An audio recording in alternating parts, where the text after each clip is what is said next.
All right, let me start with this.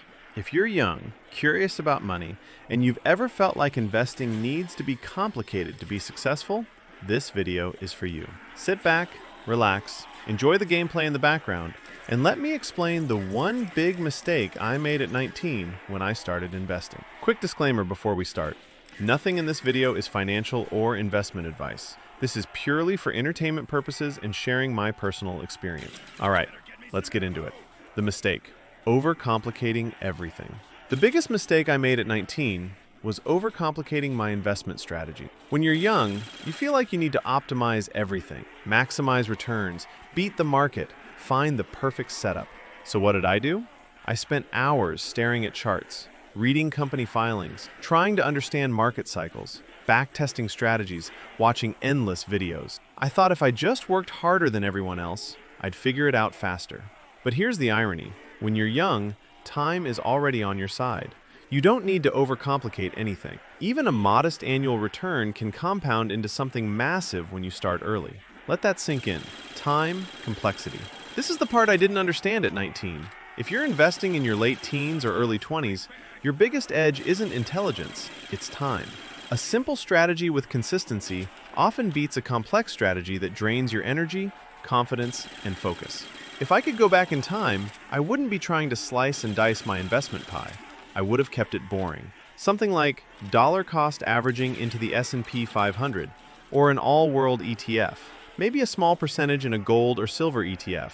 And that's it.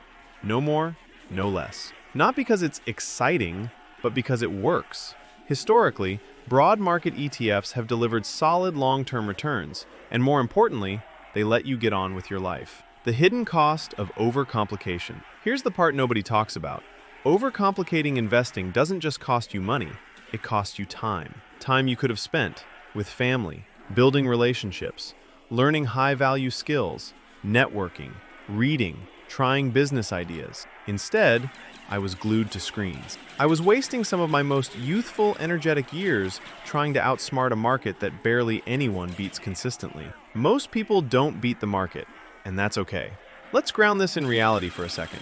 Multiple long-term studies consistently show that around 85 to 90% of active fund managers fail to beat the market over long periods. These are professional, with teams, with data, with insane resources. Now compare that to the average new investor. So ask yourself honestly, what are the odds you beat the market immediately? Exactly. That's why, early on, ETFs are safer.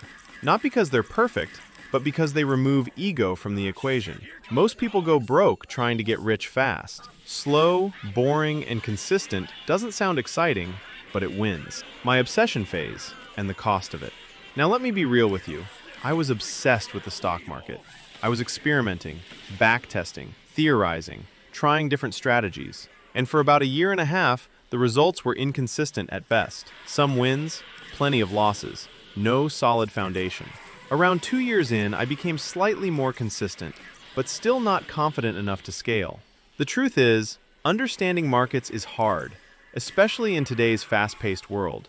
Every time you think you've figured something out, a new variable appears. Macroeconomics, rates, liquidity, sentiment, geopolitics. For weird people like me, that challenge is fun, but for most people, it's enough losses to make them quit completely. This is the part I wish I understood earlier. If you're genuinely interested in learning how to beat the market, paper trade first. Use demo accounts. Simulate trades. Lose fake money. Yes, it's not exactly the same as real money, but it lets you make mistakes safely, learn your emotional triggers, understand execution, build confidence, instead of experimenting with your hard-earned cash. Because here's the kicker. I've now beaten the market consistently for the last 3 years. So yes, it is possible. But it cost me about 2 years of failure, real money losses, stress that could have been avoided. If you're young and watching this, relax. You don't need to know everything. You don't need to beat the market tomorrow.